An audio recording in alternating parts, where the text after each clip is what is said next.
This shape is primeval, part of the landscape, and just as a caveman got the jitters when he saw the outline of a saber-toothed tiger, I'm pre-programmed to start shaking when I see this.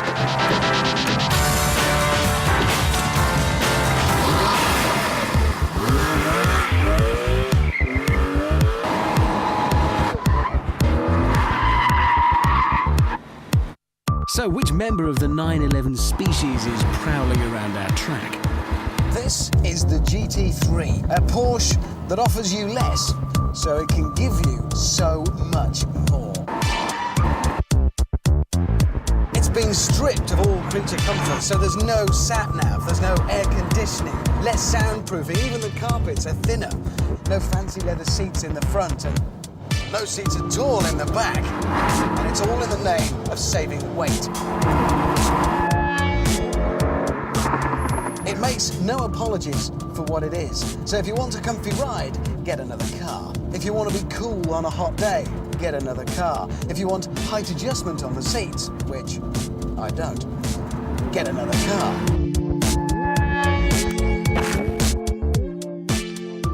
But what they've left behind is good stuff.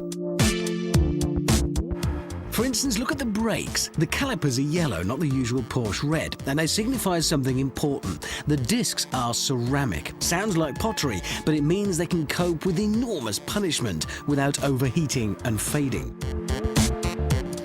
And then there's the engine.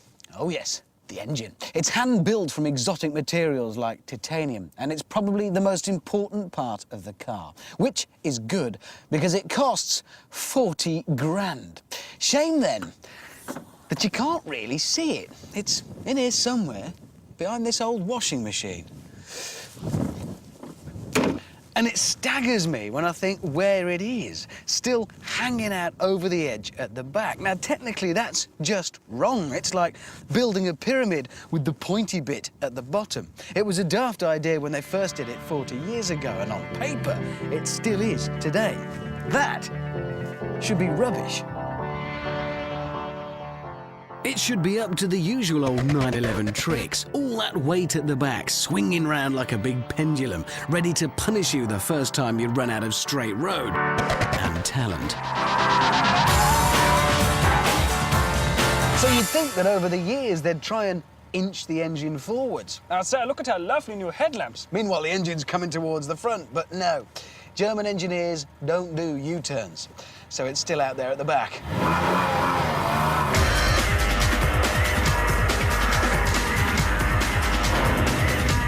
Wherever it is, though, what an engine.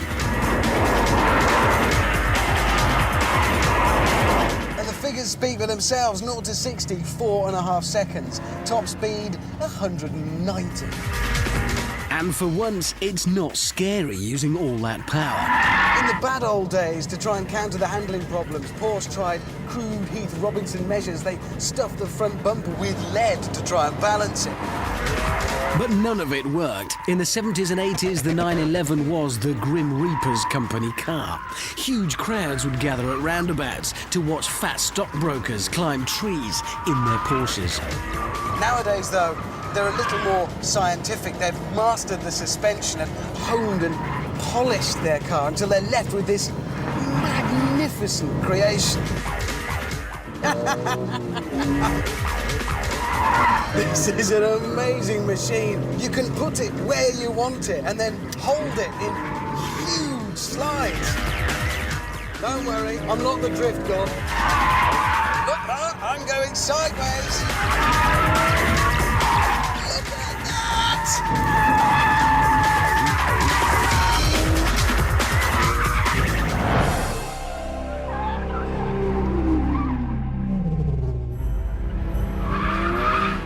The engine's at the wrong end, yeah. So what? Sure, it's a flaw, but it's a flaw like Cindy Crawford's mole, J-Lo's enormous buttocks. It's become its defining feature. It's the whole point of the car. The GT3 is final and absolute proof that evolution works. And after 40 years, this isn't just good, This is the best 911 ever.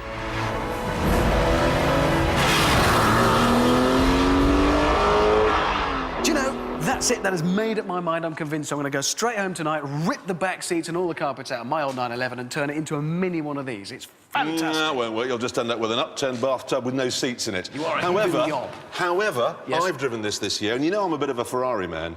Footballer. Yeah. This was the best car I've driven all year. GT3. I never thought I'd say that of a 911. I can't believe you are, I but... adored it.